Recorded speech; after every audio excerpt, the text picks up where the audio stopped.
6လကလေးရနေစပြီဒါမှမဟုတ်ရင်လှုပ်ပခက်ဝယ်ရမယ်ဆိုတဲ့ဟာမျိုးပြီးရင်6လအထက်ရောက်သွားလို့ထိုင်ပြီးတော့အစာခွန်းတော့မယ်အခါကြလို့ရှိရင်ကလေးကိုပစ္စည်းနှမျိုးကိုမသုံးချင်ဒါမျိုးလေးရှိတယ်တစ်ခါတည်းသုံးလို့ရတယ်ဒီမှာသူကလှုပ်ပခက်လေးရမယ်သမင်းကျွေးတဲ့စပွဲကုံလေးရမယ်ဟုတ်ပြီနော်ဒီကလောလောဆယ်ကတော့ဒါသမင်းစားကုံ position ပေါ့နော်ငြိမ်ငြိမ်တော့ဒီမှာ lock လေးရှိတယ်ကဲအဲ့ဒါဆိုလို့ရှိရင်လှုပ်ပခက်လေးလုပ်ပြမယ်ဒီကောင်လေးကိုဖြုတ်လိုက်ပါသူကဖြုတ်လိုက်ပြီးသွားလို့ရှိရင်ဒါလှဲချမပြမယ်နော်ပြီးမှဒါလေးက touch screen လေးနဲ့ပါဟုတ်ပြီနော်ဘာတော့လှုပ်လို့ရတယ်ဟောသူလှုပ်နေပြီနော်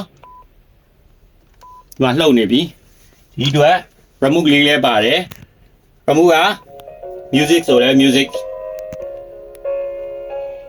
ဒါဆိုလို့ရှိရင်ဒီကောင်လေးကနောက်ကိုလည်းဒီလိုလှန်ချလိုက်လို့လည်းရတယ်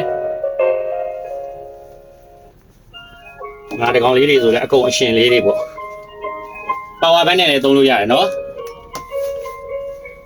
ကဲဒါလေးကလည်း2 in 1ပဲဒါပေမဲ့ तू ကတော့ auto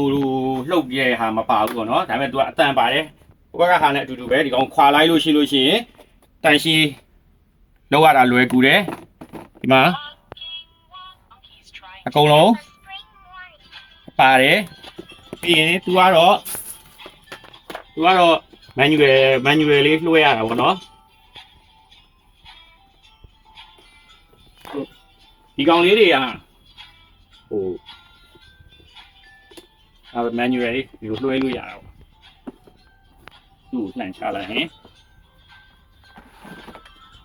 ဒါတော့ဒါလေးဖြုတ်ရမယ်သူလည်းရတယ်နော်ပြီးသွားရင်သူကအနေအမြင့်အောက်နည်းနည်းချထားပြီးတော့လွှဲလို့လည်းရတယ်ဒါလေးတွေ2မျိုးလုံးဆိုင်မှာရပါတယ်